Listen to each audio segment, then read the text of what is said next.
Hey guys, I'm back again for a third video. I'm sure you're tired of staring at my goofy face at this point, but it just dawned on me in a recent collection update. I had promised to do my first episode of what I'm going to call a director spotlight. Um, I was supposed to do it last weekend, and it completely slipped my mind, guys. So I thought, as long as I'm sitting here doing nothing, trying to get a few of these videos up, I'm going to do the first episode of Director Spotlight. And basically, what it's going to entail is I'm going to essentially, I don't know how often I'll do these, not very often. But essentially, if I come upon a director that I think has done some fantastic films and done some fantastic work that I'm not sure too many people are familiar with, I'm going to do a little short video where I'm just going to talk about the director, a bit about his work, and hopefully try to inspire some people to look into some of his films, or could be a her or two as well. But it's a him in this case. The director I'll be talking about briefly is Italian director Sergio Martino. Um, Basically, Sergio Martino did a wide variety of films, mostly in the 70s and early 80s. Um, he did some spaghetti westerns. I'm not sure if he did more than one, but he did one at least, kind of cheesy creature feature type film. But basically, to me, the area of filmmaking he really shined was in the giallo genre. To me, and again, it's simply my opinion, guys, but to me, his giallo films really rank right up there with some of the best from Argento and Mario Bava and Lucio Fulci, for example. But he never seems to get a great deal of recognition, and it's a little disappointing to me, because I think he's done some just fantastic films with some fantastic scores. Um, so basically, all these director spotlight videos are just going to kind of showcase a few guys that, to me, deserve a little more recognition than they really have. I mean, I'm not knocking Argento or Fulci or any of these other great Italian maestros, but to me, Sergio Martino is a bit neglected, and I think people should check out his work, particularly if you're a fan of the giallo film. Um, so what I'm going to do now, guys, is just, I don't have all of his films, I have just a few, but just briefly talk about a few of his films. I'm not going to go in depth.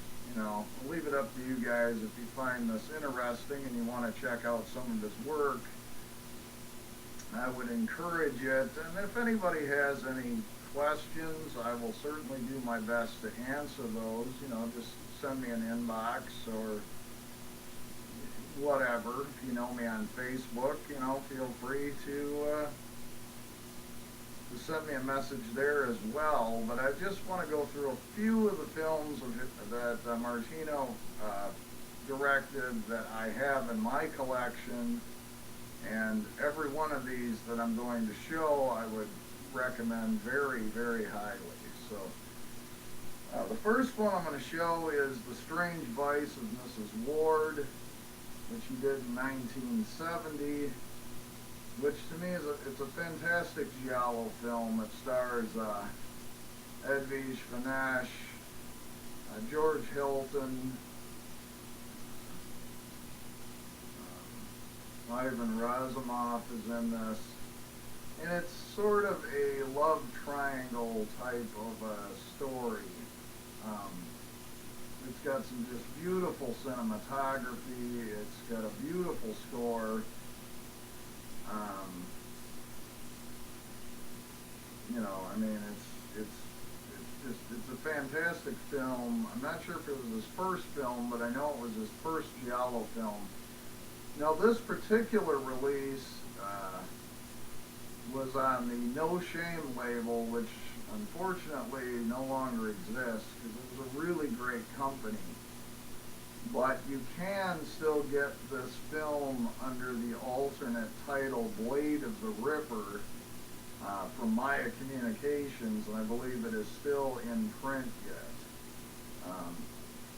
But just tremendous. You know, this came out, for example, the same year as Argento's classic The Bird with the Crystal Plumage.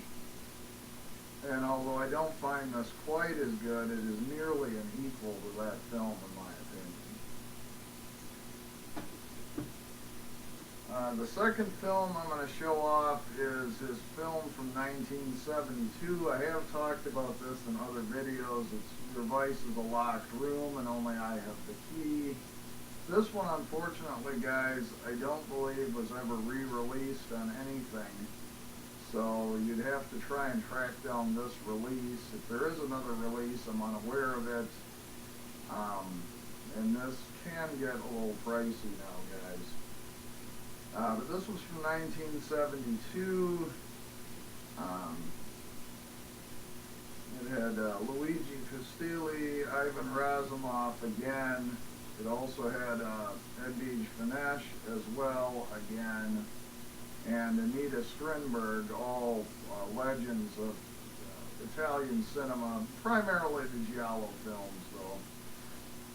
And this just has an absolutely astounding score by Bruno Nicolai, who did a lot of giallo film scores. This one, as I've mentioned in the past, sort of is a two movies in one kind of a combo. The first half of this film is kind of a traditional giallo type film, and then the second half is sort of a retelling of Edgar Allan Poe's The Black Cat.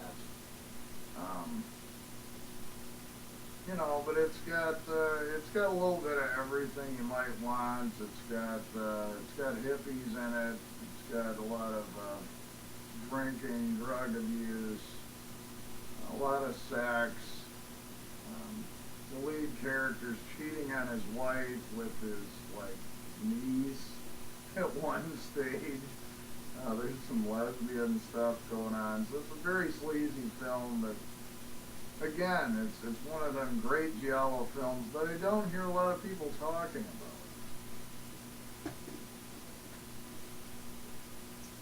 The next one I'm going to talk about again is another giallo film. This is All the Colors of the Dark from 1974, another Martino masterpiece. This one also again stars George Hilton, Edwige Finesse, Ivan Razumov, and Niv Navarro, who also went by Susan Scott, who's actually listed under both names on this particular release. Again, a masterful score by Bruno Nicolai. And this one kind of deals with Edwige Finesse has recently lost a child, and she's really heavily medicated and doing a lot of, she's on a lot of different medications, and it's kind of hard to explain without going into it. It's very psychedelic, but she ends up getting mixed up with a satanic cult and getting involved in all the ceremony and these orgies.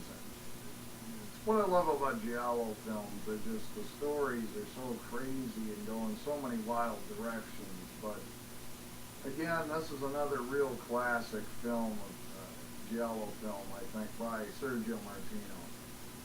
Unfortunately, this particular release is also out of print. I don't know if there are any other releases of All the Colors of the Dark. I know there was a German release that may or may not be still in print. Again, this one could be hard to track down, but well worth your time. The next one I want to talk about, guys, sorry the dates, I didn't get these all in order, but whatever. It's The Case of the Scorpion's Tail. This one features George Hilton and Anita Strindberg. Again, Bruno Nicolai provides a fantastic film score to this one.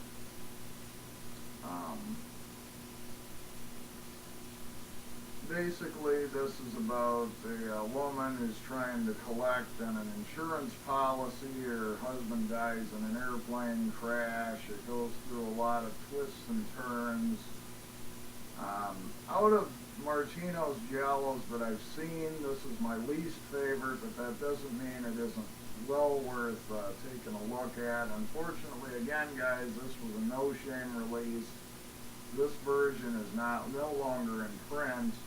But if you can track this down, it's again a very good giallo film. This was from 1971. Again, I apologize about going out of sequence by the release years, but it is what it is. The next film I want to talk about is his most famous by far. This one is in print, guys. You can get this. There's even a Blu-ray release of this film through Blue Underground. I know for my UK subscribers, this film has also been released by Shameless Screen Entertainment in the UK. But anyway, this is Torso. From 1973, it's definitely his bloodiest and most violent giallo film. In fact, for fans of slasher films, this probably would appeal to you as well. It has a masked killer stalking some girls that have went away to a villa in Italy, obviously. It stars Susie Kendall, and who was in The Bird with the Crystal Plumage, which is a very famous Argento film, and also Tina Omant, who was in Tinto Brass's sleazy kind of Nazi exploitation film Salon Kitty. But this one here, guys, it's very sleazy. It might be his most sleazy film. It's certainly his most gory and most violent. And like I say, with the masked killer stalking these people, this one, even for slasher fans that aren't necessarily that interested in giallo films, I think would find something to enjoy in this film. It's from 1973. And the last one I want to talk about, guys, was a non-giallo film. This was a jungle cannibal adventure. A lot of the Italian directors were doing jungle cannibal type films in this era. This one's from 1978, stars Stacy Keach, and of course the very voluptuous Ursula Andress. And it is Mountain of the Cannibal God. I believe this was one of the video nasties. It also stars Claudio Casanelli, who is in just a ton of Italian films during this era. This one's from 1978. It's not my favorite jungle cannibal film, but it's definitely one of the best. It's got some of the best cinematography, and it's got a very good story as well. So, and this one is available very inexpensively on Amazon right now for my U.S. subscribers, and I can't imagine even for the UK folks out there this is that expensive. So, again, this is Mountain of the Cannibal God. Again, by the terrific director Sergio Martino from 1978. This one happens to be the Blue Underground release. And that's pretty much it, guys. This is getting to be a seriously long video, and I apologize about that, but I just, like I say, every now and then, if I find a director that really blows my mind, guys, I'm going to try to do, and obviously someone that people aren't that familiar with, I'm going to try to do more of these director spotlight videos. So, anyway, guys, I hope to hear some of your feedback on this, and for everybody that watches, once again, thanks an awful lot for that, and I'll talk to you later.